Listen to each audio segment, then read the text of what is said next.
Sir, nahanap ko na po siya sa storage room. Mukhang kinulong po siya roon. Ano?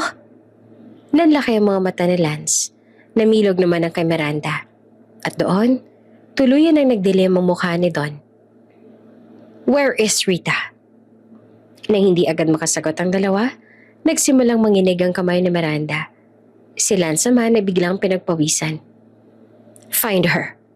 Utos ng Don sa mga tauhan. Now. Hon, tinabig ni Don Marsilio ang kamay ni Doña Miranda na humawak sa kanya. Pag nalaman ko na may hindi magandang ginawa sa magkapatid, mananagot ka sa akin, Miranda. Humigpit ang panga ni Don Marsilio at nagpa siya na tumulong sa paghahanap kay Rita sa mansyon. Hanggang sa may marinig siyang mahinang kaluskos mula sa isang madilim na hallway. Isang pintong bahagyang nakabuka. Isang sinag ng ilaw mula sa loob. Lumapit doon ang Don at doon natigilan si Don Marsilio dahil nakita niya si Rita sa loob. Halatang nangihina na si Rita. May mga pasa ng katawan at tila ba pinapahirapan talaga ito. At sa harap nito ay isang maliit na pink na bowl. Ang bowl na ginagamit ng pusa ni Miranda.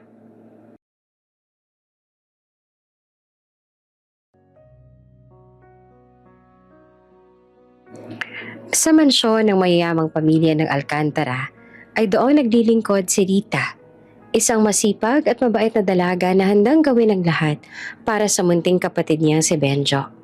Isang 8 taong gulang na mayroong special needs at tanging siya lang ang nag-aalaga. Sa murang edad ay kailangan niya na tumayo na ama at ina sa kanyang kapatid. 22 anyos pa lamang siya, ngunit halos pasan niya na sa kanyang balikat ang lahat ng problema sa mundo. Wala na kasi silang magulang. Namatay ang kanyang ina noong si Lia may 6 na taong gulang pa lamang. Ang ama naman nila, sa kasamaang palad ay mas maagang kinuha sa kanila ng kapatid niya. Mabuti na nga lamang at mabait ang mag-asawang Alcantara na pinaglilingkuran niya. Lalong-lalo na si Don Marsilio na noong malaman na walang ibang maaaring magbabantay sa kapatid niya, pumayag ito na isama niya dito sa mansyon si Benjo. Nagsaganon daw ay hindi niya kailanganin na alalahanin oras-oras ang kapakanan ng kapatid niya. Kaya naman dahil doon ay mas nakakapag-focus siya sa trabaho at higit pa roon ay mas kampante ang isip niya kasi mas mababantayan at maaalagaan niya ang kapatid niya. Sanay na si Rita sa kabuhayan ng pagiging kasambahay. Bagaman ilang buwan pa lang mula nang mamasukan siya dito sa mansyon ng mga Alcantara, ay dati naman na siyang nagtatrabaho bilang kasambahay. Iyong ibang naging amo niya nga ay ayaw na naroon ng kapatid niya kasi abala lang sa trabaho niya, kaya wala siyang choice kundi ang umalis at humanap ng iba. Sa kabutihang palad ay napadpad nga sila dito sa mga Alcantara. Wala siyang reklamo sa kahit anumang ipagawa sa kanya. Wala siyang hinihingi, basta kumita siya para kay Benjo sapat na sa kanya. Iyon naman kasi ang mahalaga. Ngunit isang araw, sa hindi inaasahang pagkakataon tuluyang nagbago ang tahimik niyang mundo. Habang naglilinis siya sa ikalawang palapag, may narinig siyang mahihinang usapan mula sa pinto ng master's bedroom. Sa unay hindi niya iyon pinansin. Trabaho niya lang naman ang mag-ayos. Hindi ang makaalam. Pero nang siya'y makalapit sa pinto, hindi sinasadya na may masilip siya sa loob. Natigilan si Rita sa kanyang nasaksihan. Si Doña Miranda. Ang akala niya'y mabait na asawa ni Don Marsilio Alcantara ay may kasama sa silid. Isang lalaki. Nakita niya kung paano maghalikan ng dalawa. At sa mga sandali na yon, hindi niya alam kung ano ang gagawin at dahil sa pagkabigla ay hindi na siya nakakilos. Nabitawan niya rin ang hawak na walis kaya naglikha ito ng ingay at ang 2 tao na nasa loob ay napalingon sa kanya. Gusto ni Rita na umalis ngunit huli na dahil nakita na siya ng 2 nasa loob. Lumapit ang mga ito sa pinto. Unang lumabas ay si Doña Miranda. Kasunod ay ang lalaki na kasama at kahalikan nito. Si Lance, isang lalaki na hindi hamak na mas bata kaysa kay Doña Miranda. Kilala ni Rita ang lalaki. Kaibigan din naman ito ni Don Marsilio kasi nagmula rin ito sa kilalang pamilya. At sa pagkakaalam pa nga ni Rita ay business partner din ito ni Don Marsilio. Nanlamig ang tugon ni Rita. Pabalik-balik ang tingin niya sa dalawa. Habang makikita naman sa mga mata ni Doña Miranda ang takot at pangamba dahil sa nahuli niya nga ito at ang lalaki. Anong ginagawa mo dito? Ang malamig na tanong nito sa kanya. Maglilinis lang po sana ako, ma'am. Nauutal niyang sabi. Nagkatinginan nito at si Lance. Waring pareho nilang nababasa ang isip ng isa't isa. Wala ka nakita at wala ka narinig. Naiintindihan mo? Ang mariin na sabi sa kanya ni Doña Miranda. Parang may yelo namang dumampi sa batok na Rita dahil sa uri ng titig at nagbabantang tinig nito sa kanya.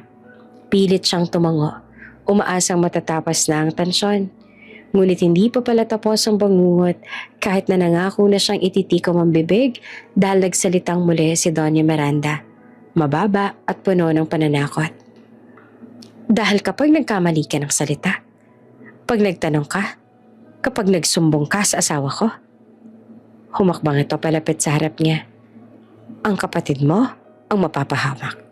Sisiguraduhin ko na hindi mo na siya makakasama ng matagal. Nanlaki at napuno ng takot ang mata ni Rita. Kitang-kita sa ekspresyon ni Doña Miranda na hindi talaga ito nagbibiro at alam din ni Rita na nakahanda talaga ito na gawin ang banta nito. Kapag nag-ingay ka, isang kumpas lang, baka kung ano nang mangyari sa kanya. Nawala na ng kulay ang mga labi ni Rita. Nanghihina ang tuhod niya. Mabilis din ang tibok ng kanyang puso. Hindi niya kayang isugal ang kapatid niya. Ito na lang ang meron siya at hindi pwedeng mawala pa ito sa kanya. Please, huwag po si Benjo. Nanginginig niyang sabi. Wala po siyang alam. Huwag niyo pong idamay ang kapatid ko dito. Lumapit din sa kanya si Lance at marahas na hinawakan nito ang baba ni Rita. Then keep your mouth shut forever. Hindi pwedeng malaman ni Don Marsilio kung ano man ang nakita mo kanina. Do you understand? Hindi kaagad makapagsalita si Rita. Nasaktan din siya sa marahas na hawak nito sa baba niya. Opo, bulong niya sa wakas. Hindi po ako magsasalita. Hindi ako magsusumbong kahit kanino. Pangako. Ngumiti naman si Doña Miranda na tila ba nabunutan ng tinik. Good. Keep our little secret and your brother stays safe. Habang palayo sa kanyang dalawa, unti-unting nanghina si Rita at halos mapaupo sa sahig. Pakiramdam niya bigla ay may kung anong matulis na nakatarak sa leeg niya. Isang sekreto ang maaaring maging dahilan para mawala sa kanya ang kapatid niya kung hindi siya mag-iingat. Kailangan niya itong panatilihing lihim. Hindi niya alam kung hanggang kailan, pero ang mahalaga ay manatili sa kanya ang kapatid niya. Mula ng gabing iyon, parang may nakatali ng lubid sa leeg ni Rita. Isang pagkakamali niya lang, kapalit ay matinding kapahamakan. Hindi na naging katulad ng dati ang bawat araw niya sa loob ng mansyon. Ang bawat paghinga, bawat kilos, bawat salita, lahat ay dapat maingat. Lahat ay dapat walang bahid ng pagdududa. At ang pinakamasakit, kailangan niyang umiti sa napakabait na taong nakilala niya, kay Don Marsilio. Kailangan niyang magmukhang normal sa harapan nito.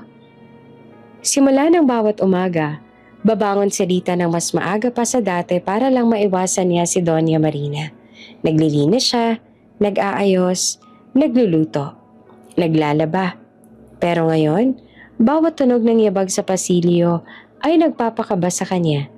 Bawat bukas ng pinto ay nagpapalala ng banta.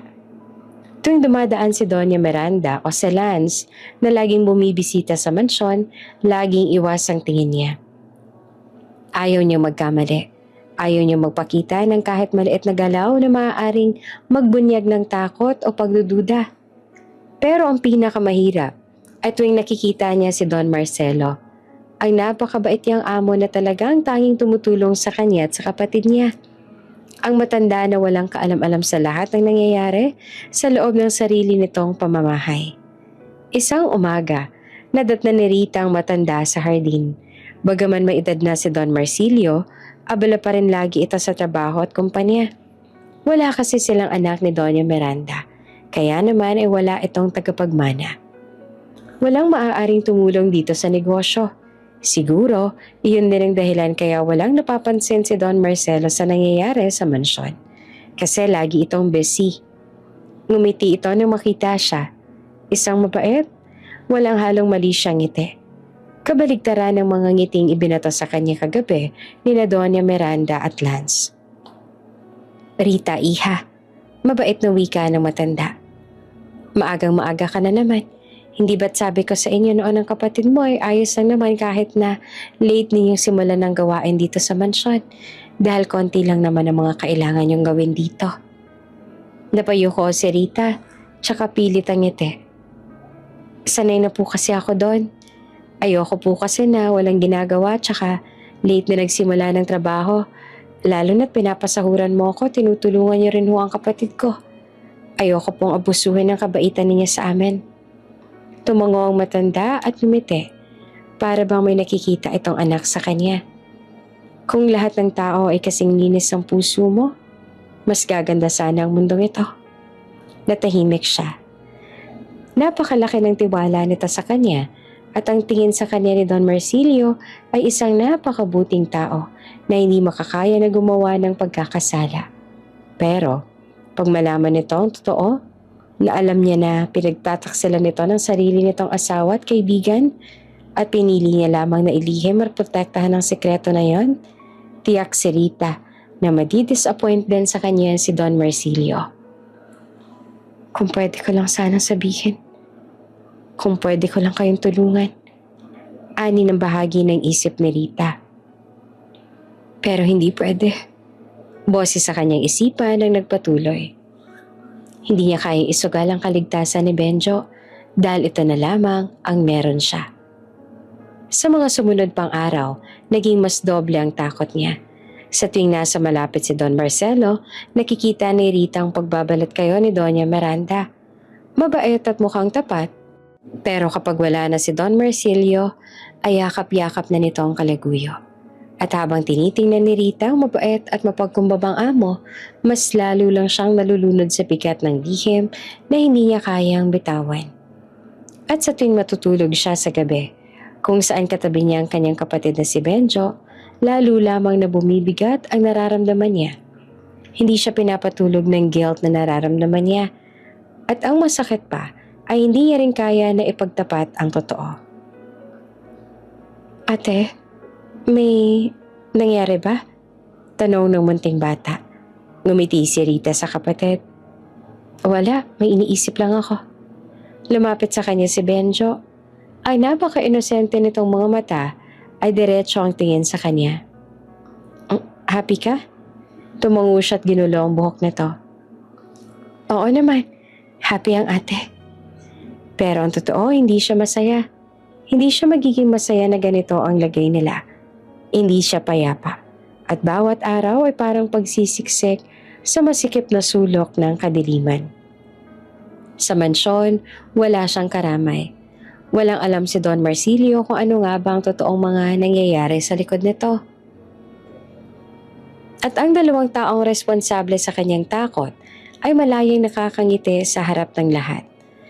At sa pagkita ng tahimik na pagdurusa at pangangalaga sa kapatid, unti-unti niyang naiisip. Gaano katagal bago mabasag ang mundong pilit niyang pinoprotektahan?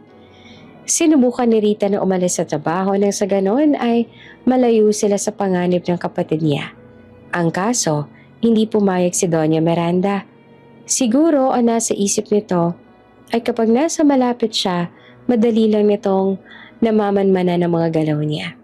Habang si Don Marsilio ay nakiusap na wag na silang umalis. Hindi ka pwedeng umalis, Rita. Hindi mo ako pwedeng takasan. Mas lalong hindi ka makakatakas sa akin. Dahil kahit sang sulok ng mundo ka man pumunta, hahanapin at mahahanap pa rin kita. Iyon ang malamig na banta sa kanya ni Doña Miranda noon. Kaya naman, wala siyang choice kung hindi ang manatili roon sa mansyon. Sa katunayan, matapos yung magpaalam na aalis na sana ng trabaho, ay tila ba lalo pang naging mainit sa kanya si Doña Miranda na anumang kilos niya ay lagi na itong nakamasid. Mas naging strict pa ito sa kanya kaysa dati. Maaga ulit na nagising si Rita noong araw na yon. Ngunit kahit anong pilit niya, hindi niya maibabalik ang dating sigla sa sarili. Lalo na ngayong kapansin-pansin na ang pag-aalala sa kanya ni Don Marsilio. Habang nagwawala siya sa malawak na living room ng mansyon, lumapit sa kanya ang matandang si Don Marsilio. Kasama nito ang kapatid niyang si Benjo. "Ate Rita, tulong ako!" Masiglang sabi ni Benjo habang inaaabot ang maliit na dustpan na siyang ginagamit talaga ng kapatid niya dahil hilig nitong tulungan siya. Napangiti at hinaplos ang ulo ng bata. Sige Benjo, salamat ha." Inabala na ni Benjo ang sarili sa pagwawalis habang si Don Marsilio naman ay naglalakad palapit sa kanya. Maya-maya pa nagsalita ng matanda. "Rita, iha," malumanay nitong sabi. "Napapansin ko lang, parang may mapikat kang dinadala nitong mga nagdaang araw." Napatigil si Rita. Kumakabog ang dibdib niya sa kaba. Sinubukan niyang ngumiti, pero hindi siguro kasing epektibo ng peking ngiti na iyon dahil hindi nawala ang pag-aalala sa mga mata ng Don. "Wala naman po, Don Marcelo. May mga iniisip lang po ako at medyo pagod lang po ako siguro kasi napapadalas pong pag-tantrums ni Benjo." Umiling ang matanda, hindi kumbinsido. "Hindi iyon na nakikita ko. Alam kong pag napapagod ka, mas nagiging masigla ka pa nga kasi yun ang paraan mo para hindi mo isipin kung ano mong mga bagay. Pero ngayon, para kang laging malayo ang tingin. Nag-aalala ako sa inyo ni Benjo dahil para bang mga anak ko na rin kayo." Lumapit din si Benjo. Sumiksik sa tabi niya at ngumiti. "Ate, okay lang po ikaw?" "Oo naman Benjo, huwag ka mag-alala." "Rita," wika ang muli ni Don Marsilio. "May problema ba kay Benjo? Kailangan niyo ba ng pang-maintenance, panggamot? Di ba't ang sabi ko sa inyo noon na willing naman akong tumulong sa inyo ng kapatid mo? Sabihin mo lang sa akin kung anong kailangan mo, huwag ka mahihiya." Hindi po Don.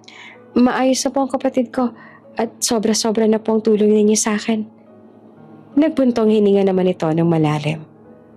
"Kung ganun, kung may problema ay sabihin mo lang sa akin. Huwag kang maglilihim para matulungan ko kayo.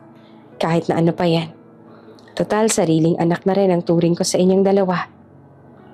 Hindi na nakasagot si Rita. Gusto niyang magsabi ng totoo. Gusto niyang humingi ng tulong dito. Gusto niyang isumbong ang pananakot sa kanya ni Doña Miranda at na Lance. Pero hindi niya magawa. Dahil pinapangunahan siya ng takot. Takot siya na baka mawala sa kanyang kapatid niya dahil ito na lamang ang tanging meron siya. Sa gilid ng kanyang mata, napansin niyang pababa si Doña Miranda ng hagdan. Ang mga mata nito ay matatalim, malamig at malinaw ang pagbabanta. Isang tingin pa lang mula dito, nagbaba na ng ulo si Rita. Parang may mabigat na kamay na humila sa kanya pababa. Nagmamadali namang bumaba ang ginang. May matamis pero pilit na ngiti. "Rita?"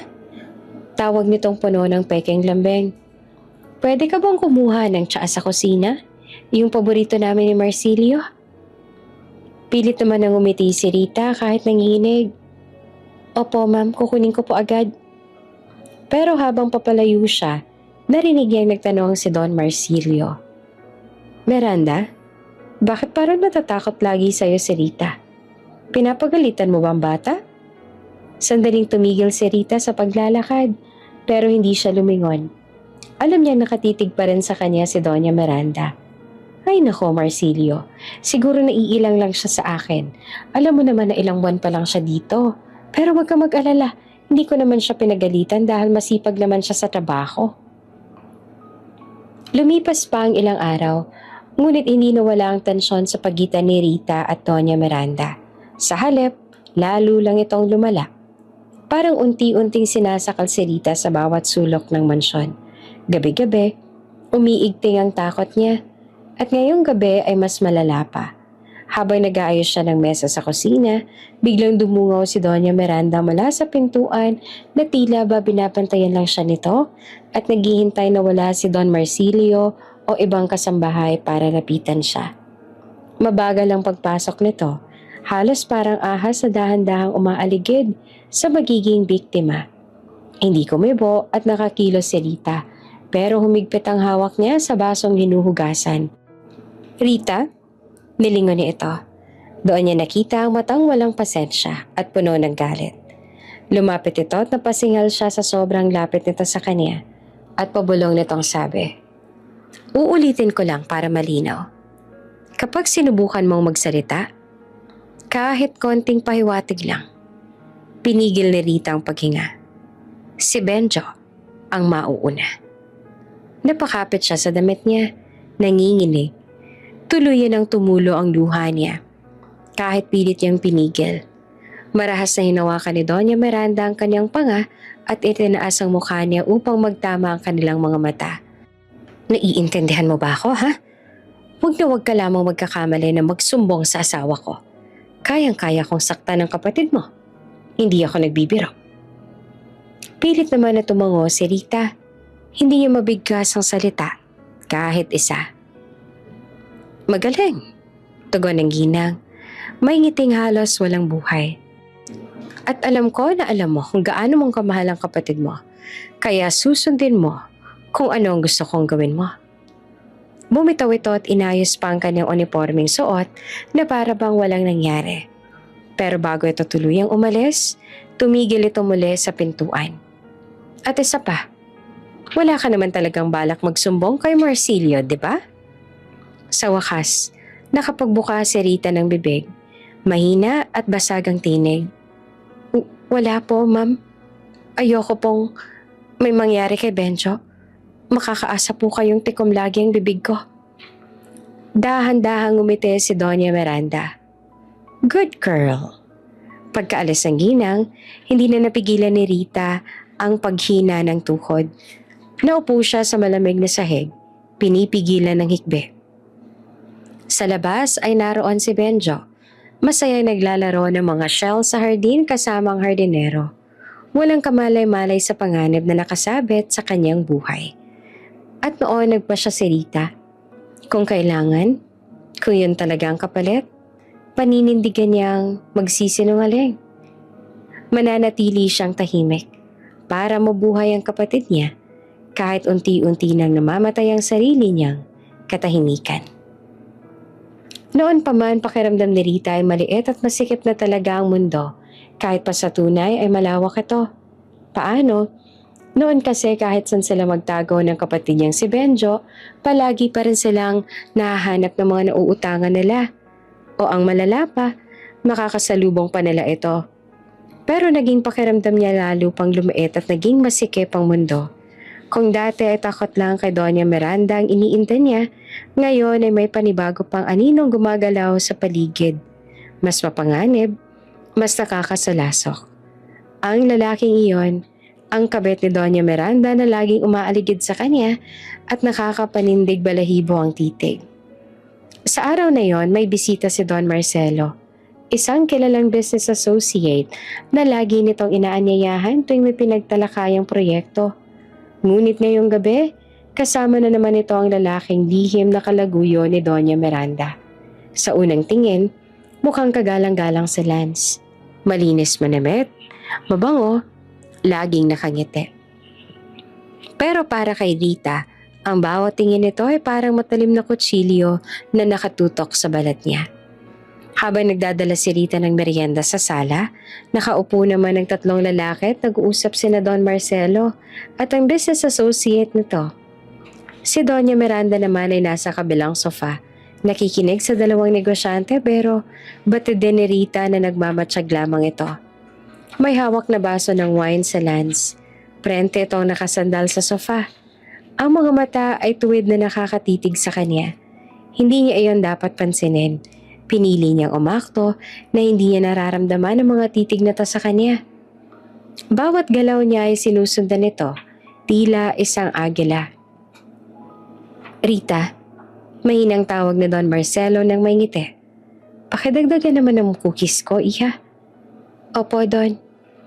Napadaan pa siya sa harapan na Lance na tinitingnan siya mula ulo hanggang paa.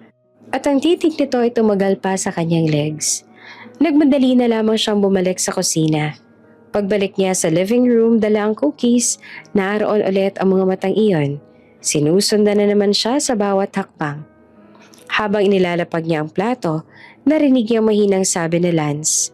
Sapat lang para siyang makarinig. "What a nice legs you have there." Napabaling agad si Doña Miranda. Hindi dahil sa narinig ang sinabi ni Lance, kundi dahil napansin ang labis sa pagkabalisa sa mukha ni Rita. Tumitig ang ginang sa kanya, malamig at mapanganib, at doon pa lang, alam na ni Rita. Kapag nagsumbong siya, pwedeng hindi siya nito paniwalaan, at siya pa ang magmukhang masama sa mata nito. Mabuti na lamang at hindi na ulit nag-utos sa kanya si Don Marsilio, kaya naman inabalan na lang ni Rita ang sarili sa trabaho. Nang sa ganon ay makatakas siya sa mata ni Lance at ganon din ni Doña Miranda. Ngunit sadyang masyado siyang malapit sa panganib para maiwasan pa ito. Dahil talagang nakasalubong niya pa sa hallway ang lalaking yon. Si Lance mukhang nagpaalam muna sa grupo para mag-CR. Pero hindi ito tumungo sa banyo. Sa halip, hinarang siya na tila ba siya talaga ang sadya nitong lapitan. Nanlamig ang buong katawan niya dahil sa takot. Ramdam niyang nasa kanya na naman ang matang iyon. Ngayon ay mas malapit na. Mas lantad ang pagnanasa. "You're always avoiding me." Na para bang may nakakahawa kong sakit. Ani ng lalaki. Bahagyang nakayuko. Halos naman niya ang hininga nito sa mukha. "Pero alam kong naiintindihan mo ako, Rita. Alam ko na alam mo kung anong gusto ko. Kaya iniiwasan mo ako. Maganda ka." Dagdag pa nito habang bahagyang hinahaplos ng daliri ang buhok niya. Napaatras pa siya, nanginginig. "Sir, lumayo po kayo sa akin." Hindi naman ito nakinig. Lumapit pa ito lalo kaya napahakbang ulit siya palayo hanggang sa nabangga ang likod niya sa malamig na pader. Ngumisi si Lance at tumaas ang isang kilay dahil alam na wala siyang takas pa. "Bakit ka ba umiiwas pa? Gayong pareho naman nating alam na wala kang takas sa akin." Ngunit bago pa ito makalapit sa kanya ng tuluyan, may humakbang sa dulo ng hallway, si Don Marsilio. Kaya napaatras agad si Lance. Ngumiti at tumuwid ng tingin na parang walang masamang nangyari. "Lance, akala ko ba nasa sala ka pa?" Sabi ni Don Marsilio. Pasensya na po, naghahanap lang ako ng restroom." Sagot naman itong nakangiti, ngunit sinulyapan pa si Rita bago tumalikod. "Para namang bago ka pa dito sa mansyon at hindi mo mahanap ang restroom." Ani ni Don Marsilio sabay sumulyap kay Rita na nagtatanong ang mga mata. "Well, sa dami ng iniisip medyo nagiging makakalimutin na." Naiwan naman doon si Rita, nanginginig. Hindi na lang basta takot lang kay Doña Miranda ang bumalot sa kanya. Mas masahol pa. Isang lalaki maaaring gawin sa kanya ang kahit ano at walang makakapigil dito. Lalo na't ang kaibigan nito ng kaniyang among walang alam. Mas madalas pa ang pagbisita na Lance sa mansyon. Kahit nga wala roon si Don Marsilio ay bumibisita pa rin ito. Sa simula ay bihira lang. Pero ngayon, parang araw-araw na itong naroon. Minsan kasamang business associate ni Don Marcelo. Pero madalas, para lang kay Doña Miranda. At si Rita, kahit ayaw niya makita, ay nasasaksihan ng mga sandaling dapat ay hindi nakikita ng kahit sinong kasambahay. Dahil ang dalawa ay tila komportable na ipinakita iyon sa kanya dahil alam na hindi siya magsusumbong sa among lalaki. Isang hapon, dumaan si Rita sa hallway para magdala ng tsaa sa veranda na para kay Doña Miranda. Paglapit niya, narinig niya ang hagikik ni Doña Miranda. Nakita niya si Doña Miranda at Lance na magkatabi sa sofa. Nang sumilip siya ng kaunti, biglang napalingon si Lance sa direksyon niya. Hindi man siya makita dahil nakatago siya, ramdam niyang alam nitong naroon siya. Maya-maya, may narinig siyang yabag. Si Don Marsilio ay palapit. At parang magic, biglang naglayo ang dalawa. Parang walang nangyari at nag-usap lamang sila. Parang hindi sila nag-aangkin kanina. Palaging lumalapit sa kanya si Lance. Nagpapakita ng interes at agad naman siyang lumalayo dito. Sa katunayan ay nagsabi na siya kay Don Marsilio na hindi na siya komportable sa pagsunod sa kanya ni Lance. At kinausap naman na ito ni Don Marsilio pero hindi pa rin talaga tumigil si Lance. Sa katunayan ay tila ba lalo pa nga itong naging interesado.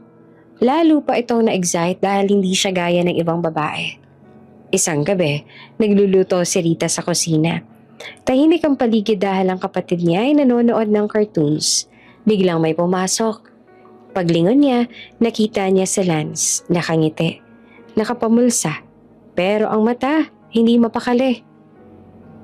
"You're alone again, Rita." Nito habang dahan-dahang lumalapit. Kinabahan siya. "Sir, kailangan ko lang pong tapusin ang..." "Pwede ka naman na huminto muna kahit sandali habang nandito ako." Putol nito. At bago pa siya makalayo, hinawakan nito ang braso niya ng mariin. "Bitawan niyo po ako, sir." Nanginginig ang boses niya. Pero imbes na lumayo, tumawa lang ito ng mahina. Para bang natutuwa pa sa pagtanggi niya. "Ang cute mong natatakot." Bulong nito na halos idikit na ang labi sa tenga niya. "Lalo kitang nagugustuhan." Napaatras si Rita, pero sinundan siya nito hanggang sa bumangga siya sa counter at hindi na makaatras pa. Hindi na nakakilos si Rita. Takot ang bumalot sa kanya, at kapag ang isang tao ay napuno ng takot, para bang hindi ito makapag-isip ng maayos.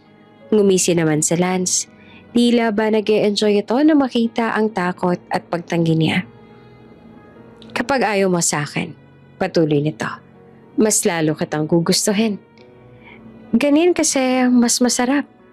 Pakiramdam ko ay mas rewarding pag pinaghihirapan ko bago ko makuha." Para siyang masusuka sa pinagsasasabi nito. Mabuti na lamang at bago pa siya hawakan ni Lance, ay may narinig na silang mga yabag palapit. Lumayo naman agad si Ken sa kanya. At pumasok naman si Don Marsilio. "Don Marsilio," sabi ni Lance. "Lance, I didn't know you're here again." Napadaan lang. May ibibigay kasi akong file sa'yo." "Really?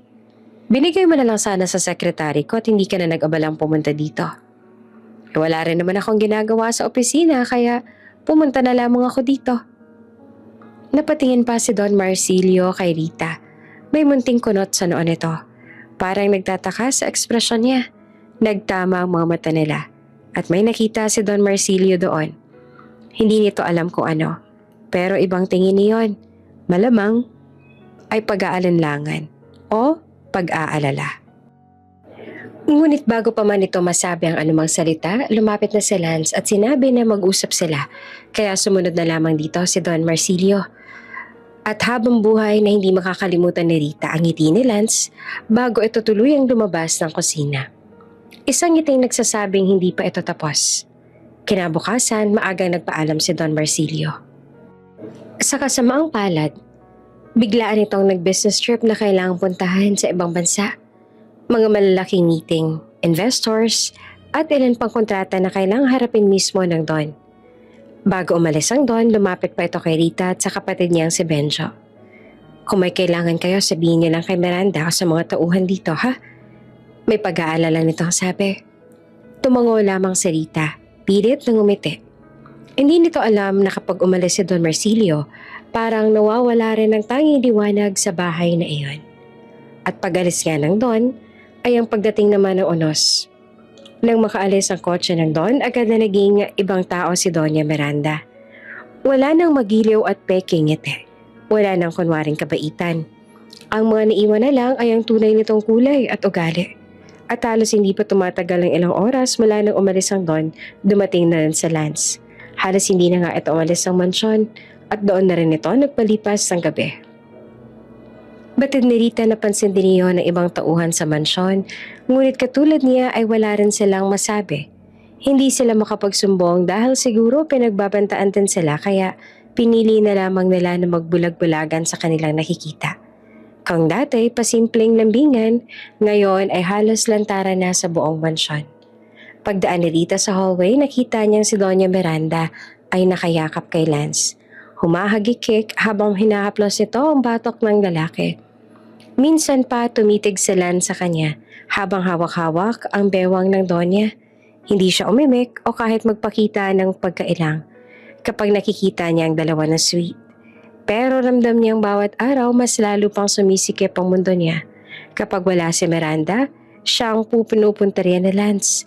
Sa katunayan ay para bang hinihintay lamang nito na mawala si Miranda upang sa ganon ay siya naman ang lapitan nito. Isang hapon, lumabas sandali si Doña Miranda upang mag-shopping kasama ang mga amiga nitong mayayaman din. Naiwan si Rita sa kusina, naghahanda ng merienda ni Benjo. Paglingon niya, naroon si Lance, nakasandal sa pinto. Nakangising nakamasid sa kanya na parang nakakita ng bagong laruan.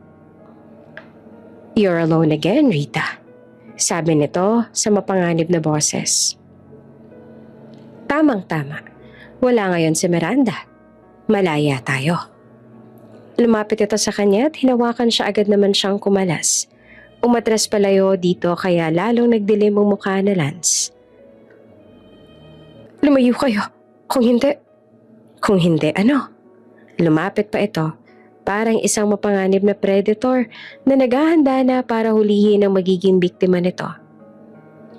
"Kung hindi ka titigil, isusumbong kita kay Doña Miranda." Lakas loob niya ang sambit. Pero tawa lang naging sagot na Lance sa kanya. Isang malalim, nakakakilabot na tawa. "Sige, Rita." Humakbang pa ito palapit sa kanya. "Magsumbong ka." Umatras pa siya lalo pero sinundan lang siya nito. "Tingnan natin," bulong nito, "kung sinong paniniwalaan ni Miranda." Ngumisi ito.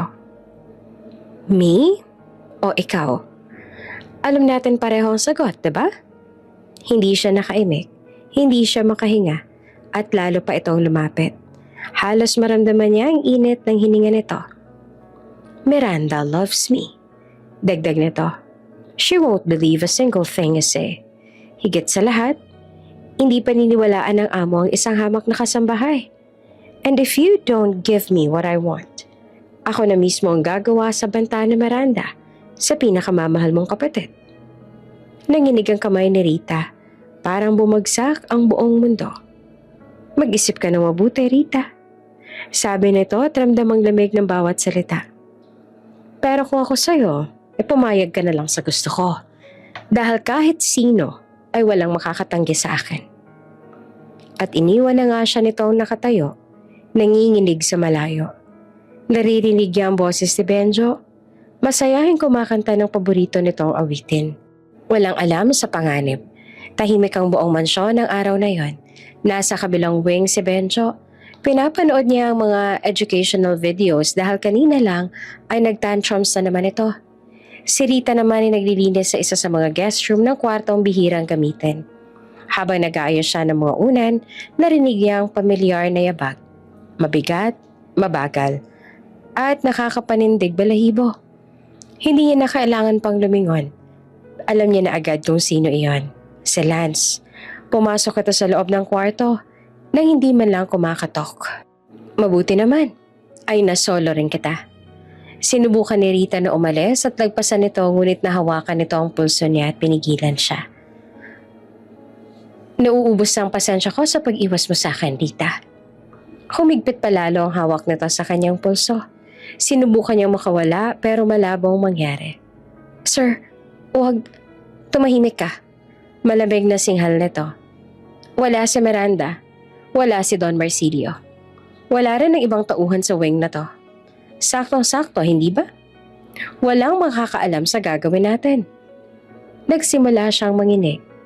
"Please, wag, maaawa ka." Pero lalo pa nitong hinigpitan ng hawak sa kanya. Sinubukan niya na umalis. Sinipa niya ito ng malakas at nabitawan nito ang kamay niya.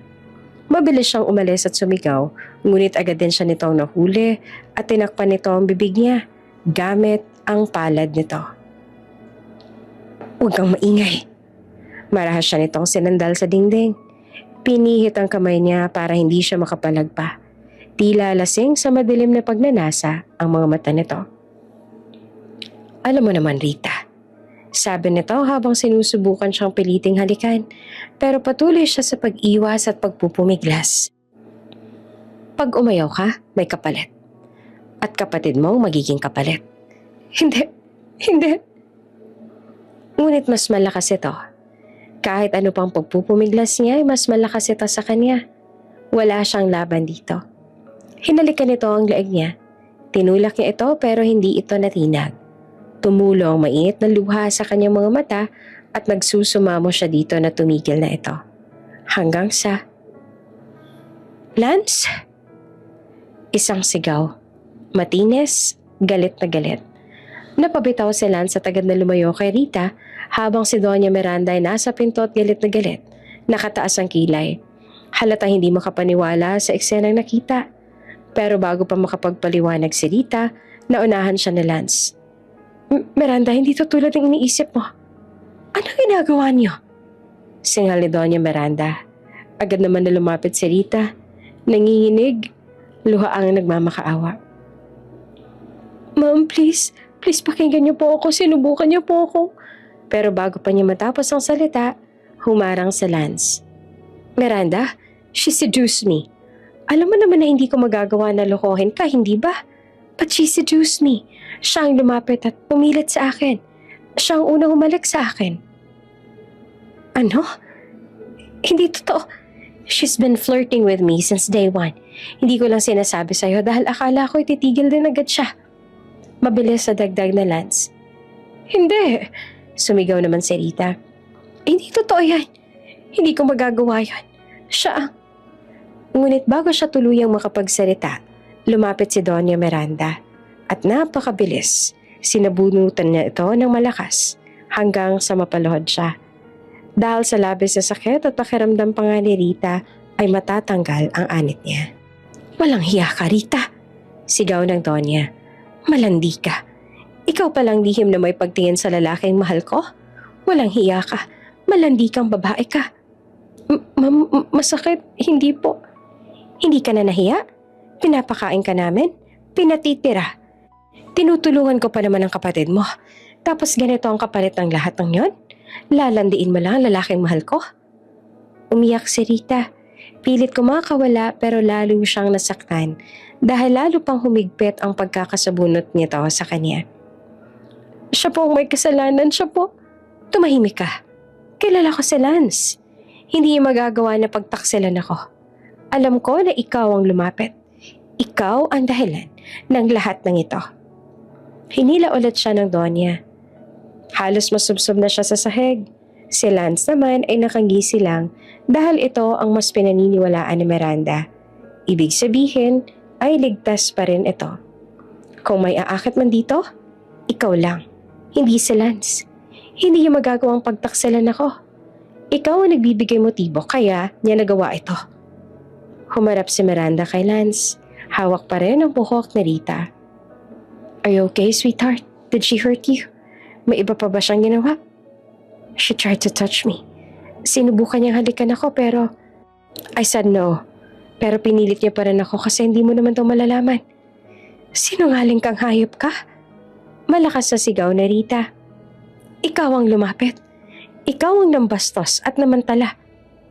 Tinakot mo pa ako na kung hindi ako papayag sa gusto mo, ay sasaktan mo rin ang kapatid ko. Alam mo na ang kapatid ko ang kahinaan ko. Pero walang nakikinig sa kanya.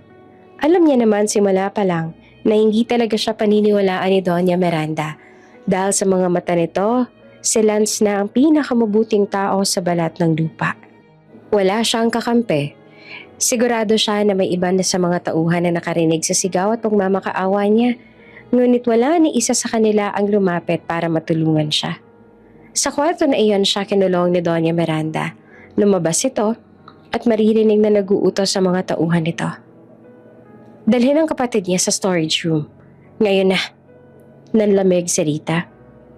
Ma'am, wag, maawa po kayo please. Wag po si Benjo. Nagmamakaawa si Rita na parang baliw. Ngunit naging bingis sa kanya si Doña Miranda. Takot na takot siya sa kung ano man ang gagawin nila sa kapatid niya. Hindi niya alam kung anong mangyayari. Umiyak na lamang siya at tiniling na sana ay bumalik na si Don Marsilio. Ma'am Miranda, maawa po kayo. Wag si Benjo. Gawin niyo na po lahat sa akin. Basta wag siya. Wag po. Pakiusap niya noong pumasok muli si Doña Miranda sa silid kung saan siya nito ay kanulong kasama si Lance na may nagwaging ngisi. Sa halip na maawa sa kanya, ay mas lalo lang umiti si Miranda. Isang mapanatag na ngisi ng taong sanay manakit. Hindi gagana sa akin ang pagmamakaawa mo, Rita. Sinubukan mong agawin sa akin ang lalaking mahal ko, kaya dapat lang na magbayad ka. At doon na nagsimula ang pagmamaltrato. Palagi na siya nitong sinasaktan. Itinutulak sa sahig, pinagsisisigawan, pinalo ng hawakan ng walis at kung ano-ano pang ginawa nito sa kanya. Napaiyak na lang siya. Hindi sa sakit kundi sa takot na baka masaktan pa si Benjo kapag sumigaw siya. Gusto mo pang magsumbong, ha? Tingnan natin kung matapang ka pa kapag pati kapatid mo nawala na ng hininga. Hindi na kumibo si Rita. Hindi na lumaban. Hindi na nagsalita. Para lang mabuhay si Benjo. At nang umalis na si Doña Miranda, tumikim sa Lance. Lumapit sa kanya ng dahan-dahan na parang inaantabayan na ng reaksyon niya. Sumandal ito sa pader, nakahalokip-kip. At nang makita ang durog na anyo ni Rita, ngumisi ito. See? Sabi ni Lance. Kung pumayag ka lang sana, sa gusto ko, hindi ka sana naparusahan. Hindi siya sumagot. Makikita naman sa mukha ni Lance ang ines kasi kahit gano'n na ang lagay niya ay hindi pa rin siya pumapayag sa gusto nito. Kapag Juan ay sumuko na ito at aalis na. Think about it, Rita. The sooner you cooperate, the sooner your brother will be safe. Magdamag na hindi nakatulog si Rita sa takot, sa sakit ng katawan at sa pag-aalala para kay Benjo. Hindi niya alam kung gabi pa ba o madaling araw. Ang alam lang niya, walang tigil ang pahirap. Pagbukas pa lang ng pinto ng silid kung saan siya pansamantalang nakakulong, agad nang dumating si Doña Miranda. Kasama ang 2 tauhan at dala ang mahabang baston. Tumayo. Malamig na utos si Miranda. Nanlamig naman si Rita at nanginginig pero tumayo siya. Hindi dahil gusto niya, kundi dahil ayaw niyang may masaktan pang iba. Ma'am, please. Halos pabulong niyang sabi. Makinig po kayo sa akin. Si Lance po ang... Isang lakas na palo ng baston ang tumama sa tagiliran niya. Napasigaw siya at napalahod. Huwag mo akong gagawing tanga, sigaw ni Miranda. Nakita ko. Mismo ang mga mata ko nakakita. Ikaw ang lumalandi. Ikaw ang umaakit. Hindi po, ma'am. Hindi po siyang may gusto. Siya pong pumipilit. Lies! Isa pang malakas na palo at isa pa. Hanggang sa halos mawala na siya ng ularat. Pero kahit duguan na ang labi niya, nagmamakaawa pa rin siya. Ma'am, pakiusap po. Kahit ako na lang po ang saktan. Huwag lang po si Benjo. Siya lang po meron ako. Huwag po siya. Ngunit lalo lang na nainis si Miranda. Lalo pang sumama ang tingin nito. Parang mas namuhi ito sa bawat paghikbi niya. So, nalulungkot ka pala para sa kapatid mo. Malamig ang tanong nito. Tumango siya, umiiyak. Opo, please, huwag po siya. Ako, sa tingin mo ba may awa ako? Ngumisi si Miranda. Isang ngising mas masama pa sa palo. You think I care about your pathetic little brother? Ma'am, huwag niyo po. Aanhin ko ang pagmamakaawa mo. Hinila nito si Rita sa buhok.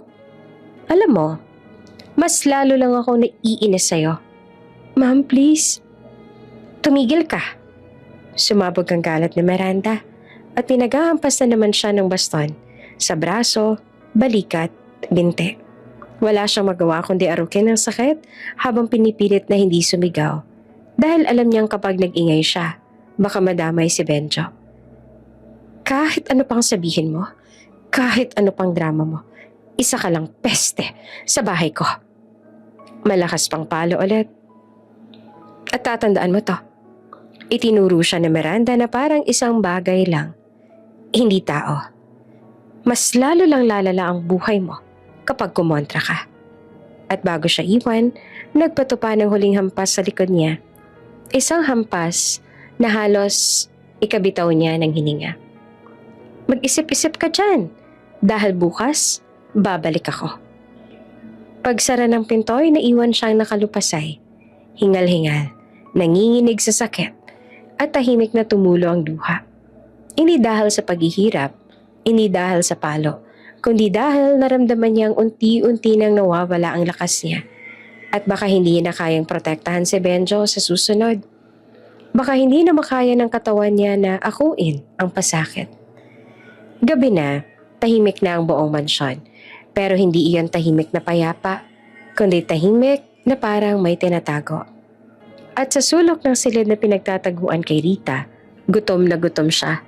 2 araw na halos wala siyang nakakain, kundi tubig at maliit na tinapay lang na dinadala sa kanya ng Donya o kaya ay ni Lance. Madalas pa siyang pilitan ni Lance na kung pumayag siya sa gusto nito, ito raw mismo ang makikiusap sa Donya na palayain na sila ng kapatid niya, ngunit kilala niya na sa Lance. Alam niyang niloloko lamang siya nito. At baka kapag nakuha na nito ang gustong mula sa kanya, ay hindi naman talaga sila nito palayain. Sa halip, baka kung ano pang mas masahol na gawin sa kanila ng kapatid niya. Nanginig ang buong katawan niya dahil sa labis sa gutom. Kumakalam na ang kanyang sikmura. Sa katunayan ay mahapdi na rin iyon. Pakiramdam ni Rita anumang sandali ay mawawala na siya ng ulerat dahil sa labis sa gutom. At hindi siya maaaring mawala ng malay dahil baka kung ano pang gawin sa kanya ni Lance kapag wala na siyang malay. At baka ang kapatid niya naman ang sakta ni Doña Miranda. Kaya nang dumating si Doña Miranda, kahit alam niyang baka hindi na naman siya nito pakinggan, nagmakaawa siya. Lumuhod pa siya sa harapan nito dahil alam niya na iyon naman ang nais si Doña Miranda na marinig sa kanya. Ma'am, pakiusap po, kahit kaunting pagkain lang. Gutom na po ako. Hindi ko na po kaya ang labis na gutom. Saglit na katahimikan ang bumalot sa buong silid. Tumingin si Doña Miranda sa kanya. Walang awa, kundi may pang-uuyam. Yung tuwang nakikita nitong mas naghihirap si Rita. Mabuti naman at marunong ka ng lumuhod. Malamig nitong sabi tsaka inutusan nito ang katulong. Ibigay mo ng pagkain niya. Sandaling lumiwanag ang mga mata ni Rita. Sa isip niya ay baka naaawa na rin sa kanya ang Donya.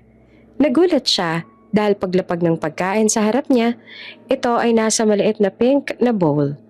Ang bowl na ginagamit ng pusa ni Doña Miranda. Maging ang laman ay parang hindi pagkain ng tao, kundi ng isang hayop.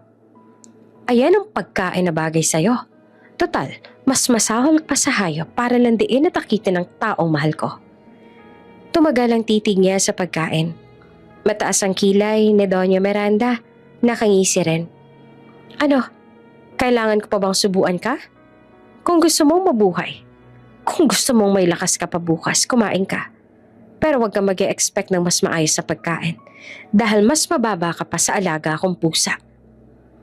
Alam na Rita na kailangan niya ng lakas. Kung hindi siya kakain, madudurog siya.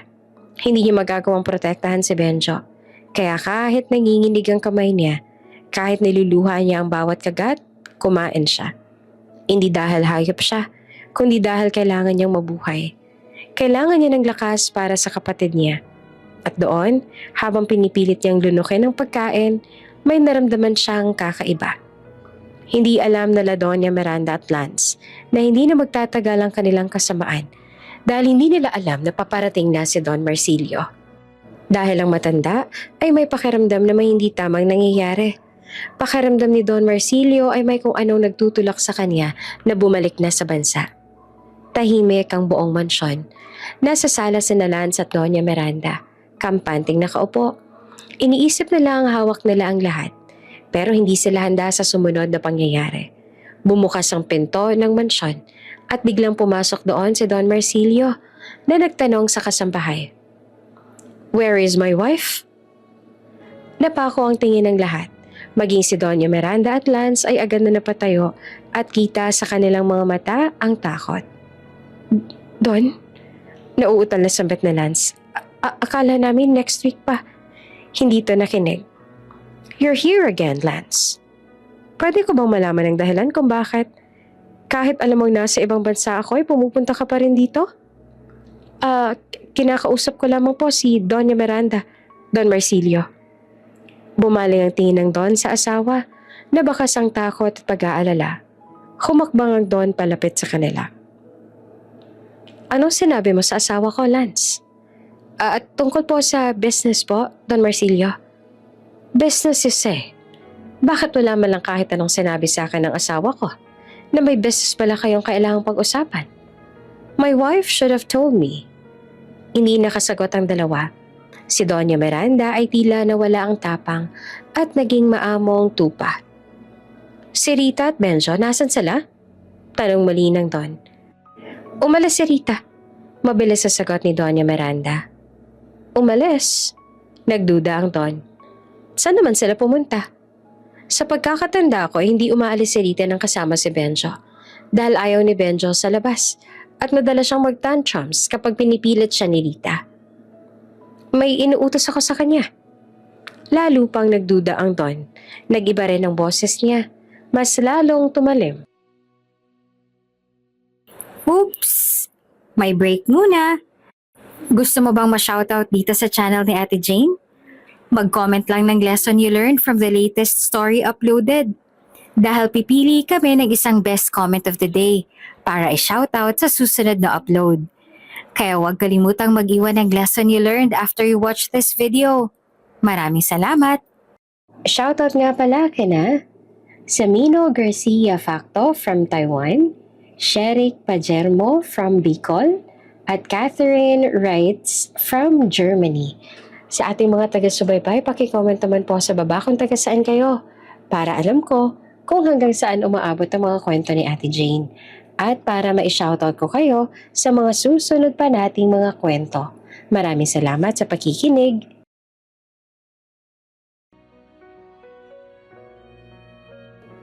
Oh, really? Yes, mariin na sagot ng Donya. Sa katunayan, umalis siya kasi may nagawa siyang hindi maganda. Maling galaw iyon para kay Doña Miranda dahil kitang-kita na lalo pang nagalit ang Don at mariin itong pinag-utos sa sekretary na si Rudolph na hanapin sa mansyon ng magkapatid at alamin kung nasa kwarto pa nila ang kanilang mga gamit.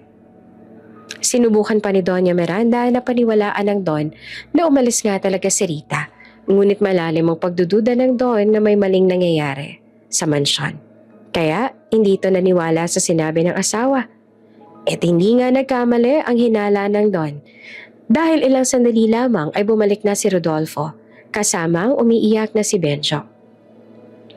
Anong nangyari sa kanya? Sir, nahanap ko po siya sa storage room. Mukhang kinulong po siya roon. What? Nanlaki ang mga mata ni Lance. Namilog naman ang kay Miranda. At doon tuluyan ang nagdilim ang mukha ni Don. Where is Rita? Nang hindi agad makasagot ang dalawa, nagsimulang manginig ang kamay ni Miranda. Si Lance naman ay biglang pinagpawisan. Find her. Utos ni Don sa mga tauhan. Now. Han, tinabig ni Don Marsilio ang kamay ni Doña Miranda na humawak sa kanya. Pag nalaman ko na may hindi ka magandang ginawa sa magkakapatid, mananagot ka sa akin, Miranda. Humigpit ang panga ni Don Marsilio at nagpa siya na tumulong sa paghahanap kay Rita sa mansyon. Hanggang sa may marinig siyang mahinang kaluskos mula sa isang madilim na hallway. Isang pintong bahagyang nakabuka, isang sinag ng ilaw mula sa loob. Lumapit ang Don at doon natigilan si Don Marsilio dahil nakita niya si Rita sa loob. Halatang nangihina si Rita. May mga pasa ang katawan at tila ba pinapahirapan talaga ito. At sa harap nito, isang maliit na pink na bowl, yung bowl na ginagamit ng pusa ni Miranda. At si Rita, nakayuko, kumakain ng tira-tirang pagkain ng hayop. Nanginginig ang kamay, pilit na lumulunok habang pinipigilan ang pag-iyak. Rita, nag-angat ng ulo si Rita, mahina at parang hindi makapaniwala na naroon na ang Don. Maging ang tauhan ng Don na sumunod para tumulong na hanapin si Rita ay natigilan din sa kanilang nakita. Napuno ng habag ang kanilang mga mata. Don Marsilio? Mahina, paos at parang binabawi ng bawat salita ang natitira nitong lakas. Parang pinagbagsakan naman ng buong mundo ang Don. Mabilis itong lumapit sa dalaga na ang mga luha ay nag-uunahan sa pagtulo. God, Rita! Anong ginawa nila sa'yo? Nanginig ang kamay niya habang hinahawakan ng pisngi ni Rita. Mainit ito at mataas ang lagnat. Puno rin ng pasa at sugat.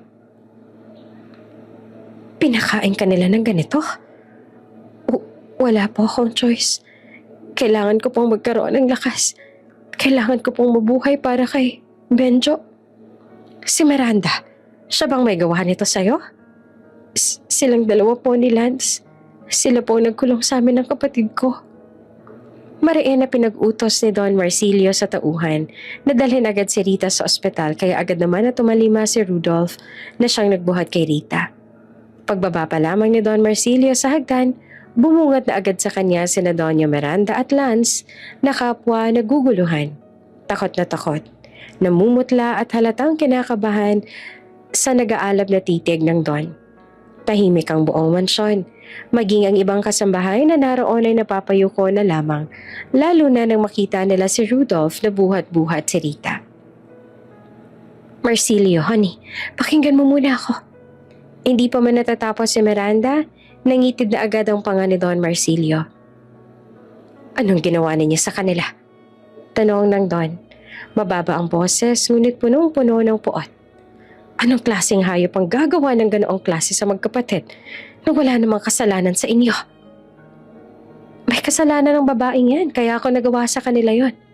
She seduced Lance. Kaya ako sila kinulong. Kaya tumigil ka. Isang salita lamang, pero sampal iyon na tumigil sa lahat ng argumento ni Miranda. Hindi ko maintindihan kung bakit apektado ka kung totoo mang nilalandi ni Rita sa Lance. Inaanak ko lamang sa Lance. Single sa Lance.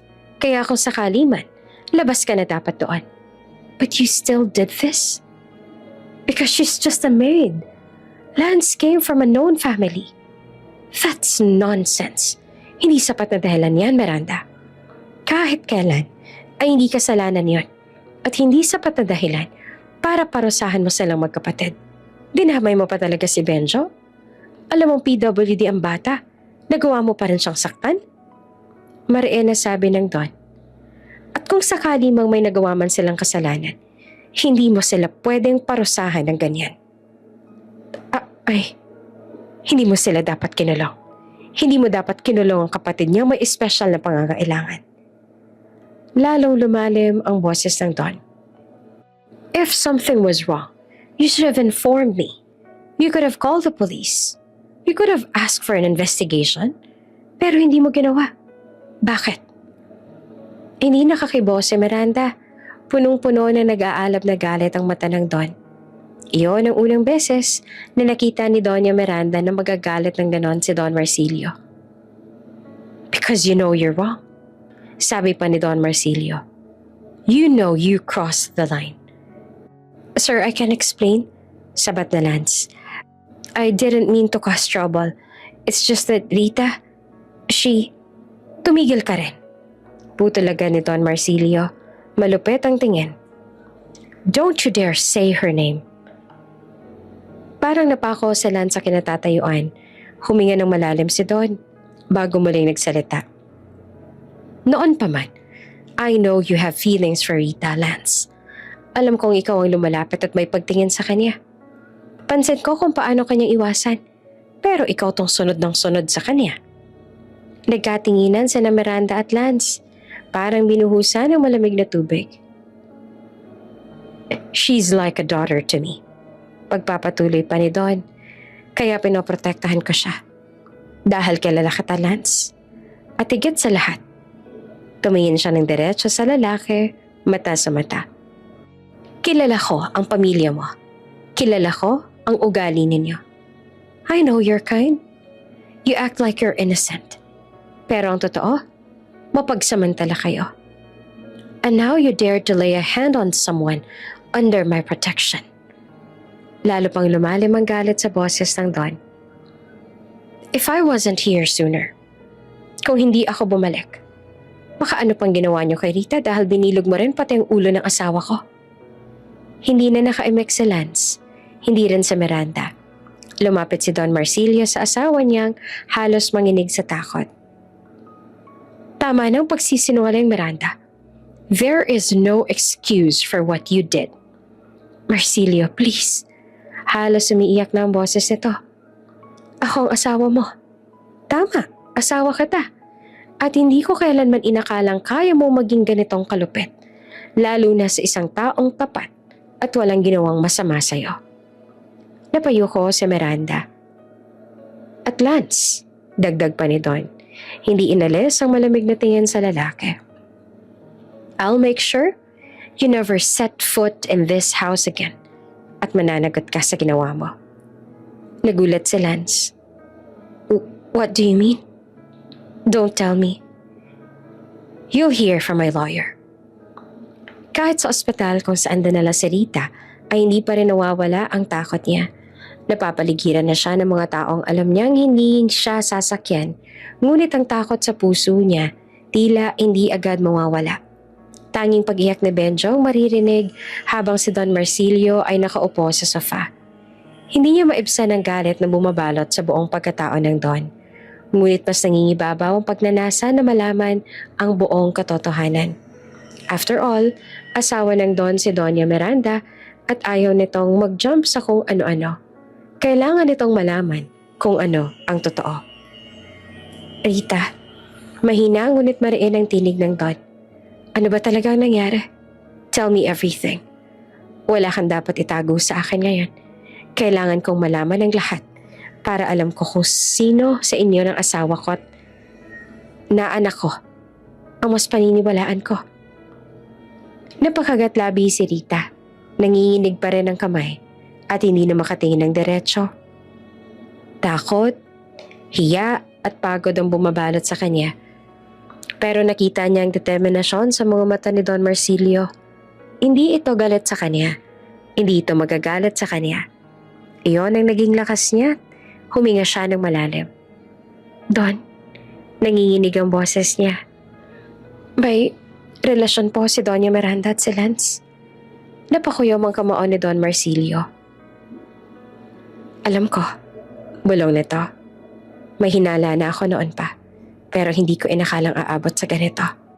Nagpatuloy si Rita, bagamat halos maputol-putol ang hininga niya. Matagal na po nila akong tinatakot. Sabi nila na kung sasabihin ko kahit kanino ang nalalaman ko, sasaktan nila si Benjo. Hindi ko po magawang sabihin sa inyo ang totoo na nahuli ko po sila. Hindi ko po magawang magsumbong kasi natatakot ako sa kanila. Tumulo ang luha niya. At pinagtangkaan po ako ni Lance. Pinilit niya po ang sarili niya sa akin. Habang naglilinis ako sa silid kung saan nila ako kinulong, ay pinagbentaan nila ako. Sinabi ko po kay Ma'am Miranda pero mas pinaniniwalaan niya po si Lance at sinabing inakit ko raw siya. Hindi ko magagawa ang bagay na yun. Nanginginig ang mga balikat ni Rita habang nagpatuloy. Iyon pong dahilan kung bakit niya ako kinulong. At pati si Benjo. Naging tahimik si Don Marsilio. Nakatagis ang panga nito. Galit na galit. At kita sa mga mata nito ang pagkawasak ng tiwala at respeto sa asawa at sa inaanak. Matapos ang nalaman, hinarap ni Don Marsilio ang asawa at inaanak na nakikiusap sa kanya na paniwalaan sila. Pero alam na ni Don Marsilio ang totoo. Lalo pat sa wakas ay nagsalita na rin ng ibang tauhan sa mansyon na tinakot din nila kaya nanahimik. Noon pa man, batid kong may lalaki ka na, Miranda. Mariing sabi ng Don. Pero hindi ko lubos maisip na si Lance pa. Tumawa ng mapait ang Don. Ang sarili ko pa talagang inaanak. Marsilio, nagsimula si Miranda. Ngunit tinaasan ito ng kamay ng Don. Pinatigil agad. I am done listening to your lies. Lumapit ang Don. Mabigat ang bawat hakbang. Narinig ko na kay Rita ang lahat. Sinabi na rin sa akin ng ibang kasambahay kung anong totoo. Kung anong nakikita nila ay kung paano niyo sila pinagbantaan para lamang manahimik at huwag nang sumumbong sa akin. Alam ko na. Hindi mo na kailangan na lokohin at bilugin pa. Marsilio, please. No. You don't get to explain this time. Nilingon niya sa Lance at halos mapaatras ito sa tindi ng galit na nararamdaman. I trusted you. I treated you like my son. At itong isusukli mo sa akin, Lance? Kalaguyo ka ng asawa ko na kasing edad na ng magulang mo. Hindi naman makapagsalita si Lance. Tapos ikaw naman, Miranda. Napatungo si Miranda, nanginginig. I trusted you for years.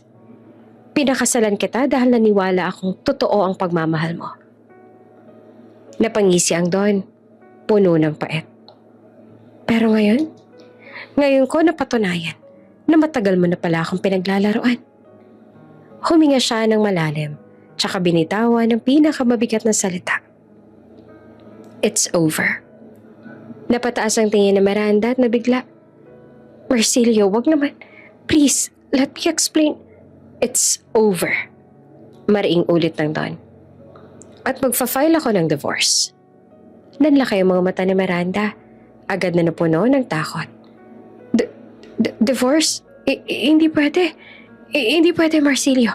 Alam mo namang, kung iniisip mo makakakuha ka ng kahit ano mula sa akin dahil kasal tayo, humigpit ang panga ng Don. You are wrong. What do you mean? When I married you, sabi ng Don, mabagal ngunit mariin, I made sure you signed a prenuptial agreement. Nawala ng kulay ang mukha ni Miranda. You will not get a single centavo from me. Hindi na nakapagsalita si Miranda na hindi na makagalaw. Samantala, napalunok naman sa Lance. This time, dagdag pa ni Don Marsilio, you will both face the consequences. Hindi lang ninyo sinaktan si Rita. Sinaktan din niyo ang mga taong tinuturing kong pamilya. Sinira niya rin ang tiwala ko sa inyong dalawa. Tinalikuran niya ang dalawa. Hindi na naman lang tumingin pero muli nagbitiw ng salita. Prepare your things. Simula ngayon, hindi na sila bahagi ng tahanan ko.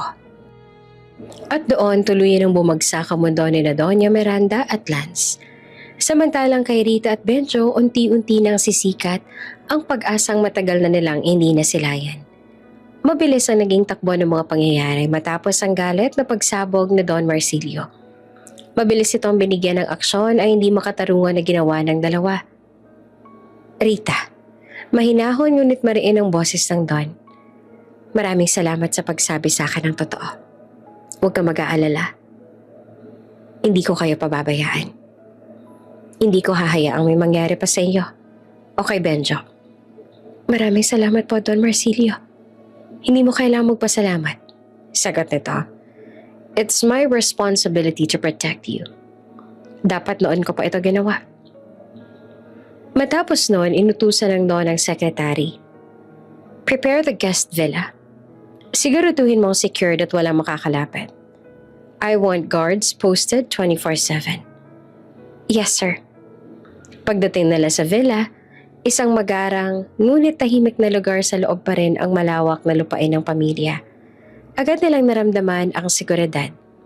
Maraming bantay sa paligid, CCTV at isang team ng mga tao ni Don Marsilio na nakaabang para sa anumang pangangailangan. You're safe here, iho. Hindi ka na masasaktan ni naman. Sabi ng Don kay Benjo. Ngumiti lamang si Benjo habang si Rita naman ay muling nagpasalamat sa Don. Matapos noon ay muli siyang kinausap ang Don. Rita, untag ni Don Marsilio, gusto kong malaman mo na mag-aapela ako ng kaso laban sa dalawa. Hindi lamang sa ginawa niya sa'yo, kundi dahil nalaman ko rin na may mga funds silang nanakaw sa akin, sa kumpanya ko. Ganon pa man, malaking tulong pa rin ang pakikipag-cooperate ka nang sa ganon ay mas mapadali ang proseso. Tumango naman si Rita. Makakaasa po kayo ng tutulong ako, Don Marsilio. Lahat po ng alam ko ay sasabihin ko. Gusto ko rin po na managot sila sa ginawa nila sa akin at sa ginawa nila sa kapatid ko kahit na alam nilang may kapansanan si Benjo at malaki ang takot niya sa dilim. Mabuti naman kung ganon, Iya. Aasahan ko ang tulong mo at aasahan mo rin na hindi ko kayo tatalikuran. Attempted rape, physical assault, unlawful detention and coercion, adultery and emotional cruelty. Ilan lamang iyon sa mga isasampang kaso laban sa dalawa at tiyak na mas madadagdagan pa iyon. Kinabukasan, maaga pa lamang ebala na ang buong villa. Dumating ng investigative team na personal na ipanadala ni Don Marsilio, mga abogado, private investigators at ilang opisyal na eksperto sa forensic interviews. At habang nagsisimula ang investigasyon, unti-unti nang nabubuksan kay Don Marsilio ang mas malalim na katotohanan sa likod ng mga ngiti at katahimikang pinipilit ni Rita. Nasa conference room sila ng villa. Nasa mesa ang recorder, papel at ballpen. Nakaupo si Rita sa gitna, kinakabahan pero matapang. Rita, mahinawa na sabi ng lead investigator. Ikakwento mo lang nangyari kung kailan ka komportableng magsimula. Tumango naman siya, pero nanginginig ang mga kamay. Habang nagkukwento si Rita mula sa unang pagbabanta ni Miranda, sa pagkakahuli niya sa dalawang nagtataksil, hanggang sa takot noong gabi na muntik na siyang pagsamantalahan na Lance. Unti-unti ring nabubuo ang larawan ng kanyang trauma. At bawat salita ni Rita ay parang kutsilyong tumatarak sa dibdib ni Don Marsilio. Napansin niyang sa bawat banggit ng pangalan ni Lance, namumutla ang dalaga, napapahawak sa braso, napapahinto. At kapag nababanggit si Miranda, nanginginig ang boses nito. Parang biglang bumabalik sa kanya ang takot ng pagkakakulong. Enough. Putol ni Don Marsilio habang sobrang nanginginig na si Rita. We'll pause for now. Tumango ang investigator, pero bago pa sila makaalis, hinawakan ni Rita ang kamay ng Don. Hindi. Kaya ko po. Kailangan na po matapos to. At doon lalo pang nabasag ang puso ni Don Marsilio. Pagkatapos ng interview ay nagpunta sa guest room si Rita para magpahinga. Ngunit nang sundan siya ni Don Marsilio, nadatnan niya ang isang tanawing hindi niya inaasahan. Nakapikit si Rita sa isang sulok, humihingal, takot, tila nakikipaglaban sa alaala. Rita, iha, mabilis siyang lumapit. Nagulat ang dalaga, napaatras, parang automatic na pagdepensa. Sir, pasensya na po. Hindi ko sinasadya. It's okay, I understand. Kalmado na sabi ng Don. You're safe. Walang makakapanakit sa'yo dito. Walang Lance, walang Miranda. No one will touch you. Makalipas ang ilang araw, mas naging masinsina ng investigasyon. Hindi nalingid kay Don Marsilio na mabigat ang laban. Ang asawa niyang si Miranda ay may impluwensya, pera at koneksyon. Ganoon din si Lance, na anak ng isang kilalang pamilya na sanay mga lakal ng kapangyarihan. Sir, you need to see this. Iniabot ang investigator ang isang USB. Dinala nila ito sa opisina sa loob ng villa, kasama si Rita na tahimik ngunit kinakabahan. Pagkabukas ng mga file, isa-isang lumabas ang mga CCTV footage mula sa mansyon.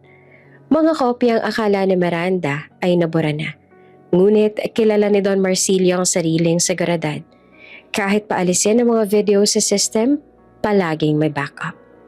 Unang lumitaw ang eksena kung saan paulit-ulit na pumapasok si Lance sa kwarto ni Miranda. Ang paglambingan ng dalawa at ang mga malihim nilang pagtatagpo. Hanggang sa sumunod na kuha ay iyong pumasok si Lance sa loob ng silid kung saan kinulong si Rita. Kuha iyon noong araw na naglilinis noon si Rita at pinagtangkaan siya nitong pagsamantalahan. Rita, marahang sabi ni Don, you don't have to look at this. Okay lang po ako. Kaya ko po para matapos ang lahat ng to. Sumunod ang mas mabibigat na footage. Si Rita na tinutulak na Miranda. Si Rita na nilalapitan ni Lance at pilit hinahawakan. Si Benjo na kinukulong sa storage room. Hindi makapaniwala ang mga investigador. Sir, this is more than enough. Kulang na lang ang sworn statement ni Rita. Tumango naman si Don Marsilio. Ngunit hindi niya maiwasang matigilan habang pinapanood muli ang mga eksena. Sa korte, matatag ang mga ebidensyang iprenesenta. Walang maidahilan sina Miranda at Lance kahit papilit silang sumisigaw. That's manipulated. That girl seduced me. Hindi niya sinabi ang totoo. Nanatiling tahimik si Rita habang hawak ang kamay ni Benjo. At sa unang pagkakataon, hindi na siya nanginig sa harap ni Lance. Nang siya nang tinawag para tumistigo, marahan siyang huminga. At tumayo. Hindi na siya ang dating Rita na takot na takot. Hindi pa siya lubusang malakas pero ngayon ay mas matapang na, mas matatag. Isinalaysay niya ang lahat, ang mga pagbabanta, ang pangingikil, ang takot, ang pagkakakulong, ang sapilitang paghawak, ang pagtatangkang pagsamantalahan siya. Tahimik ang buong korte habang nakikinig sa salaysay niya. At nang matapos siya, halos sabay-sabay maririnig na buntong hininga at bulungan. Pagkatapos ng ilang hearing, lumabas ang desisyon. Si Miranda, guilty sa physical abuse, illegal detention, coercion at attempted cover-up. Si Lance, guilty naman sa attempted rape, sexual harassment, coercion at physical assault. At sa wakas, nang ilabas sila ng mga pulis para dalhin sa bilangguan, isang tanawing naging sagot sa lahat ang sakit ni Rita. Walang galit sa mata ni Rita, walang takot, walang puot. Ang meron lamang, pagpapalaya sa sarili. Ang relief na sa wakas, nakuha nilang hustisya na nararapat. Sinubukan namang lumapit ni Miranda kay Don Marsilio. Marsilio, makinig ka muna. This is unfair. Ngunit isang malamig na titig lang ang sinagot ng Don sa asawa. At the end of the day, mariin itong sabi. Lahat ng ginawa mo ay babalik sa'yo. Tahimik ang lumipas ang ilang linggo mula nang makulong sina Miranda at Lance. Sa wakas, unti-unting bumalik ang kulay sa mansyon. Hindi dahil sa ganda nito, kundi dahil wala na ang takot na dati nakatago sa bawat sulok. Si Rita at Benjo ay nakabalik na sa mansyon, pero this time, wala na ang takot sa kanilang dalawa dahil pareho nilang alam na ligtas sila. Si Rita, kahit may mga gabi pa rin nananaginip ng mga madidilim na alaala dahil sa pinagdaanan niya sa kamay ni Doña Miranda, ay mas maayos na ngayon. Si Don Marsilio, bagaman nasaktan sa ginawa ng sarili nitong asawa at inaanak na itinuring na rin ng Don na sarili nitong anak, ay mas pinili na lamang na i-focus ang sarili sa trabaho. Isang hapon, habang naglilinis si Rita sa maliit na library, bigla siyang lumabas para kumuha ng basahan. Pagbalik niya, doon niya nakita si Don Marsilio. Nakatayo sa gilid ng mesa, hawak ang isang lumang litrato. Nakalimutan mo ito, sabi ni Don Marsilio. Nalaglag ito mula sa libro. Kinuha niya ang picture. Tiningnan din ni Rita ang picture at napangiti siya. Bigla niya tuloy na miss ang mama niya ngayon na nakita niya ulit ang picture nito. Ang babaeng yan? Bakit may larawan ka niya? Nag-angat ng tingin si Rita sa Don. Nagtaka siya sa emosyon sa mga mata nito. Siya po ang aking ina. Siya po ang ina namin ni Benjo. Anong pangalan niya? Mahina ngunit nanginginig na tanong ni Marsilio. Ang pangalan niya po ay Eliza. Ang Don ang tumapos. Sir, paano mo po nalaman ang pangalan ng mama ko? Napuno ng lungkot ang mga mata ng Don.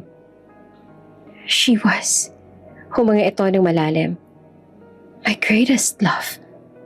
Parang napakaw naman si Rita sa kinatatayuan niya. Hindi niya inaasahan, hindi siya makapaniwala na ang napakabait na Don na halos sariling anak na ang turing sa kanila ng kapatid niya ay may malalim na koneksyon pala sa kanyang ina. Dati niyo pong kasintahan ang aking ina? Oo, siyang babaeng mahal na mahal ko. Nangako kami sa isa't isa noon na kaming dalawang magpapakasal. Ngunit hindi nangyari dahil maraming mga pagsubok ang pumigil sa aming dalawa. Pero, nung kami magkahiwalay, hindi agad ako naghanap ng iba. Hinintay ko siya. Umasa ako nang babalik siya sa akin at matutupad pa namin ang aming pangako sa isa't isa. Ilang taon hanggang sa inakala kong wala nang talaga. Nagpakasal kami ni Miranda.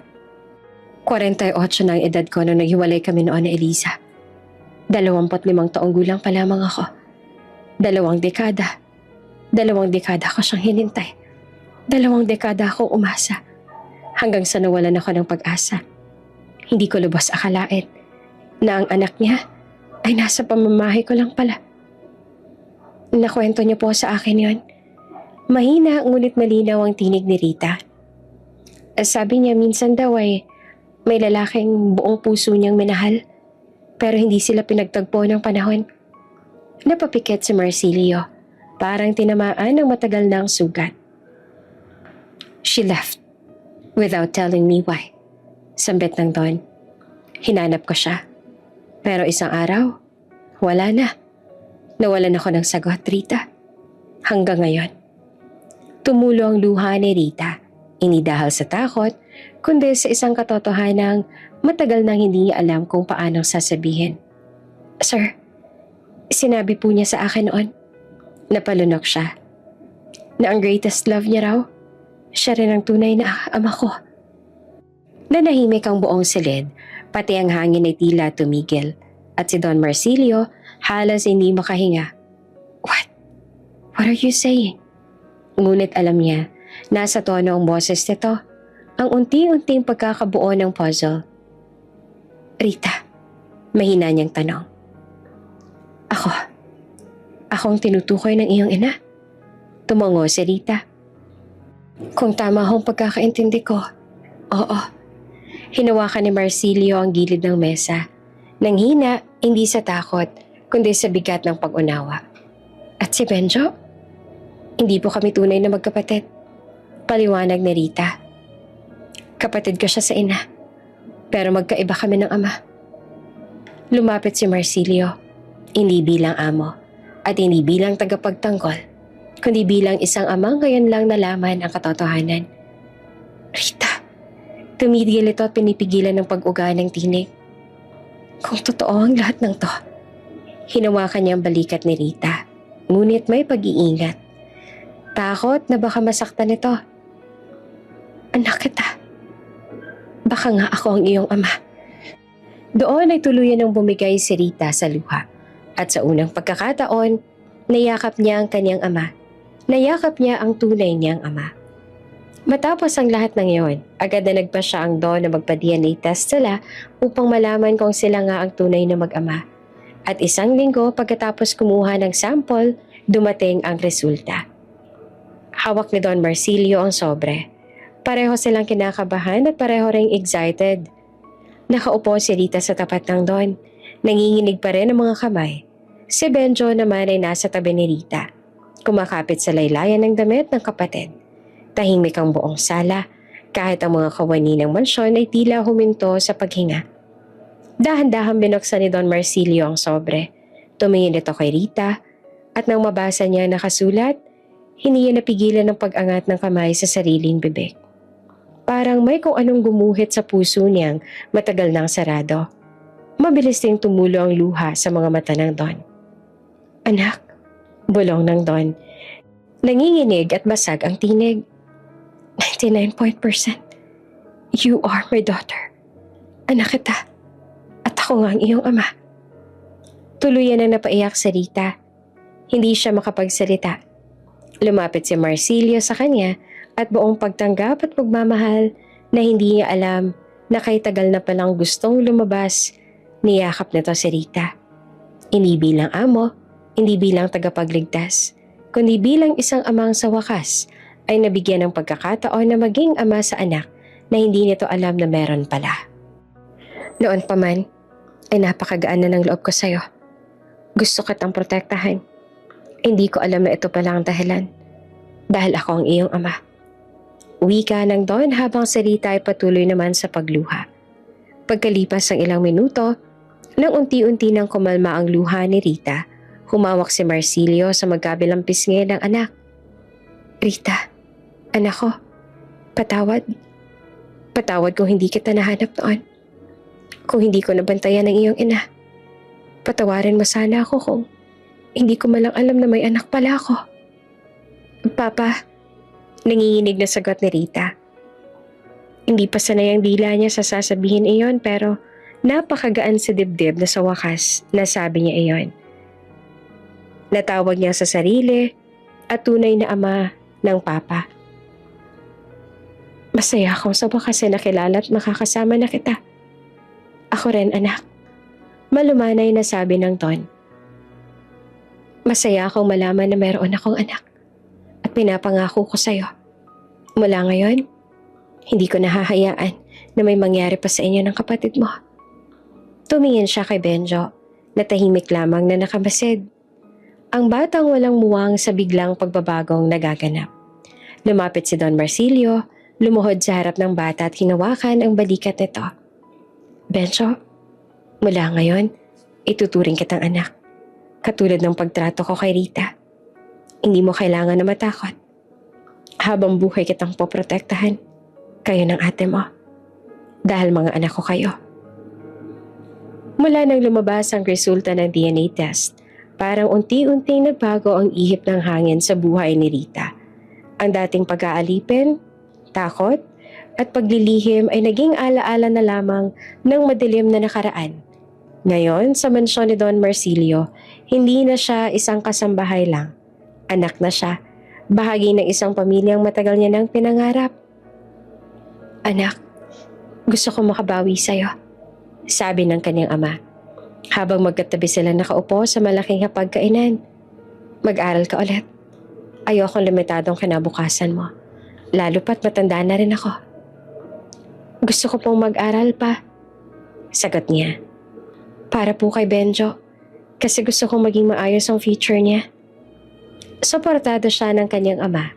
Plano ni Rita na kumuha ng kursong Business Administration dahil siya rin ang magmamana sa kumpanya at lahat ng pag-aari ng kanyang ama. Pagkalipas ng ilang linggo, dumating ang araw na kailangan nilang humarap sa nakaraan. Kailangan nilang makitang muli si Miranda, hindi bilang amo kundi bilang bilanggo. Sinamahan ni Don Marsilio ang anak na si Rita sa kulungan para bumisita. Nang makapasok sila sa visiting area, halos manlumo naman si Rita sa itsura ng dating makapangyarihang babae. Payat, magulo at halatang hindi na ang dating Doña Miranda. Pagpasok nila, napatigil si Miranda. Parang may tumusok sa dibdib nito nang makita si Rita. Malinis, maayos, at masaya habang ito ay nagdurusa sa kulungan. Marsilio, bulong ni Miranda, nanginginig ang labi. Bakit? Bakit mo sila dinala rito? Malalim ang hinga ni Don Marsilio. Dahil may dapat kang malaman. At dapat mo rin na makita kung anong pinilit mong sirain. Sabi ni Don Marsilio. Si Rita, siya ang anak ko. Tunay namin siyang anak ni Eliza. Namilog ang mga mata ni Miranda para itong nabagsakan ng mundo sa nalaman. Anak? Anak mo si Rita? Siya? Hindi. Imposible. Imposible ba? Malamig na sagot ni Marsilio. O hindi mo lang maisip dahil buong akala mo ay alipin mo siya habang buhay. Napatakip ng bibig si Miranda. Nanginginig ang buong katawan. Hindi ko alam. Hindi ko alam. At doon umiyak ito dahil sa labis sa pagsisisi sa ginawa nito. Kung alam ko lang, hindi ko sana. Humingi ng tawad kay Rita si Miranda, ngunit umiling si Rita. Hindi ko kailangan ng paghingi mo ng tawad, Doña Miranda. Mahinahon niyang sabi. Hindi para sa iyong pagpunta ko rito, kundi para sa sarili ko. Gusto ko maging malaya sa madilim na nakaraan na kayo ang naging dulot. Nagalit ako, oo. Ngunit masaya na ako kasama ang aking tunay na ama at kapatid. Kaya nagpasya ako nakalimutan ng lahat at hilingin na sa kabila ng ginawa mo sa akin, maging maayos pa rin ang buhay mo dito. Paglabas sila ng kulungan, ngumiti ang Don sa anak. Anak, sabi niya, I'm proud of you. Tahimik ang umaga nang dumating sila sa sementeryo. Si Don Marsilio, si Rita at si Benjo. Bitbit ni Rita ang isang bouquet ng puting lilies, ang paboritong bulaklak ng kanyang ina. Habang papalapit sila sa puntod, ramdam ni Rita ang kerot ng pangungulila. Pero may halo ng ginhawa dahil sa wakas, hindi na lang sila ni Benjo magkasama sa buhay dahil ngayon nga ay kasama na nila ang kanilang ama na si Don Marsilio. Pagdating nila sa harap ng lapida, napahawak si Rita sa malamig na marmol. Ma, andito kami. Umupo siya sa damuhan habang si Benjo ay nag-aayos ng bulaklak at kandila. Si Don Marsilio naman ay nananatiling nakatayo, para bang hirap lumapit. Hindi dahil sa ayaw niya, kundi dahil sobra ang bigat ng mga salitang matagal na nitong kinikimkim. Pagkaraan ng ilang sandali, lumuhod ang Don sa harap ng puntod. Eliza, mahina nitong sambit sa pangalan ng kanyang ina. Patawad kung ngayon lang kita nadalaw. Patawad kung hindi mo lang tayo nagkitang muli bago ka nawala. Hindi ko alam na may iniwan ka pala sa akin. At ang pinakamagandang biyaya, hindi ko alam na nagkaroon pala tayo ng anak. At ngayon ay masayang masaya ako kasi sa wakas, kasama ko na siya. Kasama ko na ang anak natin. Hindi na ako mag-iisa at maaalagaan ko na rin ang anak natin. Napaluha si Rita, pero hindi siya nagsalita. Ipinagpatuloy ni Don Marsilio ang mga nais sasabihin. Mababa pero buo ang boses. Salamat. Salamat at inalagaan mo ang anak natin, Elisa. Ginawa mo ang lahat para mabuhay siya. Pinalaki mo siyang matatag, marangal, mabait. Sandaling tumigil at napakuyaw ang kamao niya. Lumaki siyang napakabuting tao at sobrang humahanga ako kung paano mo siya pinalaki ang anak natin. Ngayon nakasama ko na siya. Ngayon na nabigyan ako ng mundo ng pagkakataon na maging ama sa anak natin, nangangako ako na aalagaan ko sila. Si Rita, si Benjo. Aalagaan at mamahalin ko sila ng buong buo. Lumipas ang ilang minuto ng katahimikan bago sila nagpasyang umalis. Sa pagtalikod nila sa puntod, ramdam ni Rita na parang may kumalas na isang matagal na nakadikit na bigat sa puso ni Don Marsilio. Pagkaraan ng ilang linggo, nag-aral na si Rita habang may kinuha naman si Don Marsilio na maaaring magbantay at mag-alaga kay Benjo habang busy pa siya sa pag-aaral. Abala siya sa pag-aayos ng kanyang bag habang naglalakad sa hallway ng kanilang campus. Napakaraming dapat habulin pero determinado siya. Hawak ang mga libro, hindi niya napansin ang papalapit na isang lalaki sa kabilang direksyon. Kaya nagkabungguan sila. Nahulog ang notes niya sa sahig. Muntik pa nga siyang mawala ng balanse kung hindi lang siya nahawakan ng lalaki sa braso. Sorry, I'm really sorry, are you okay? Isang malalim, kalmado at magaan na boses ang tumama sa tenga niya. Pagangat ni Rita ng tingin, huminto ang mundo niya nang makita ang mukha ng nagmamay-ari ng malalim na tinig. Ang binata ay matangkad, maputi, ngunit may maamong anyo. At may mga matang tila laging nakangiti. Clean cut, halatang may pinag-aralan at disente ang tindig. Napatingin sa kanila ang ilang estudyante naglalakad, pero hindi nila ito napansin. Kasi sa mismong sandaling iyon, nagtagpo ang mga mata nila. Para bang nawala ang ingay ng hallway. Para bang sila lang ang naroroon. Ayos ka lang ba? Tanong ulit nito at dahil natulala pa siya dito. Napangiti naman ang lalaki. At iyon na siguro ang pinaka nakakabiganing ngiti na nakita ni Rita sa buong buhay niya. Nasaktan ka ba? Tanong ulit nito. Ha? Hindi naman. Nauutal pang sabi ni Rita sabay tayo ng tuwid. Inalalayan naman siya ng lalaki. Sorry talaga, hindi kita napansin. Wika nito sabay pulot ng notes ni Rita. Heto, sana hindi nasira. Hindi, okay lang. Nauutal na sagot ni Rita sabay tanggap sa notes niya. Napatitig ulit ang lalaki.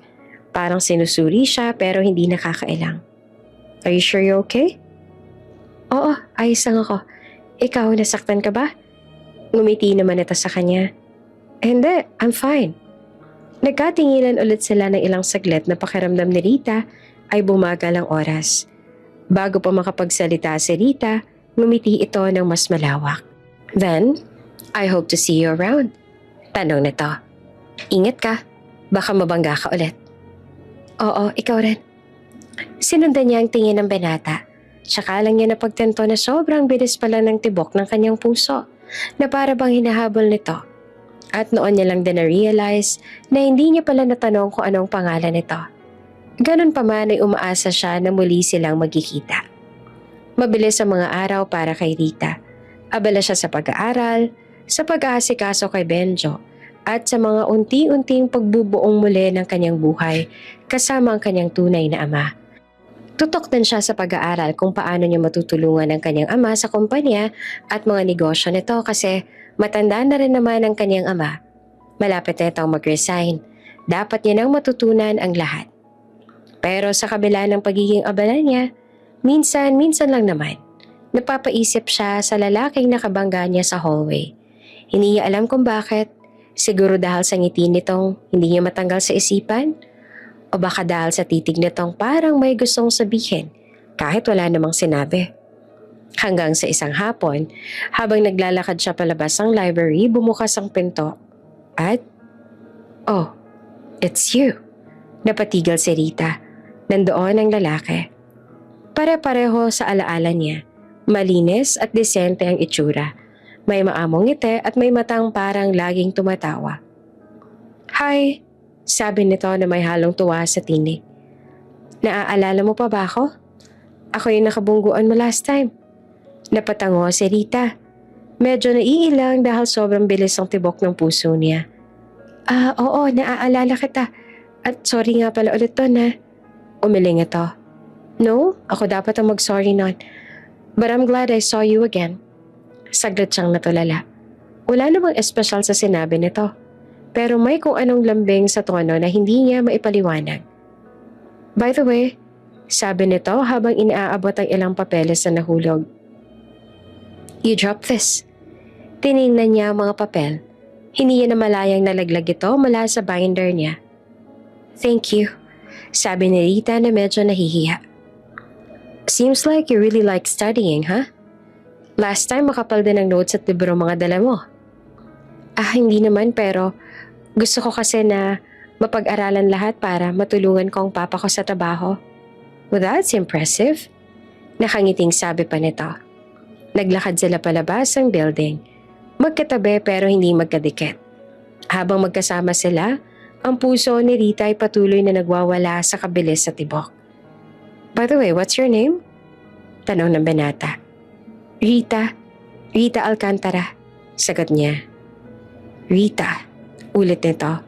At sa hindi maipaliwanag na dahilan, ay nag-init ang pisngi ni Rita sa pagbanggit nito sa pangalan niya. Bagay sa'yo. Ikaw? Tanong niya pabalik. I'll tell you soon, kapag nagkita ulit tayo. Promise. Ha? Bakit kailangan secret? Nakipit balikat ito pero nakangiti. Hindi naman secret, more like gusto ko lang na magkaroon ulit ng chance na makita ka para masabi ko sa'yo ang pangalan ko. Pagdating sa labasan ng building, bigla na lang itong huminto. Rita! Tawag nito, nilingon niyang binata. At sa unang pagkakataon, naging seryoso ang mukha nito. It's really nice seeing you again. Hindi niya alam kung anong sasagot kasi na-starstruck na naman siya sa nakakabighaning ngiti nito. Pero bago pa siya makapagsalita, umatras ang lalaki, kumaway ng magaan, at naglakad palayo. Iniwan siya roon. Hawak ang papel at damang-dama ang kakaibang kaba sa dibdib. Habang lumalayo ang binata, napakunot ang noon ni Rita. Kasi ngayon niya lang napansin, may sumundo rito. Isang magarang sasakyan. Lumabas ang driver ng marangyang sasakyan, yumuko sa harap ng lalaki at ito mismo ang nagbukas ng pinto para dito. At sa huling sandali, bago tuluyang sumara ang pinto ng sasakyan, tumingin muli sa kanya ang lalaki. Ngumiti at kumaway sa kanya. Habang papalayo ang sasakyan, lula ng misteryosong lalaki, nagpabilis naman iyon sa tibok ng kanyang puso. Nanatili naman si Rita sa kinatatayuan at nakatingin lamang sa sasakyan. Umaasa na sana nga magkita ulit sila ng lalaking iyon.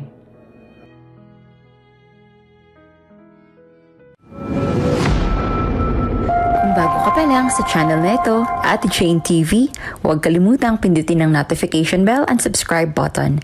Sana po hindi naman malaking abala sa inyo ang pagpindot ng subscribe button dahil ang kapalit po nito ay ang pagsuporta para makapag-produce ng mga libreng stories sa mga channels ni Ate Jane. Maraming salamat!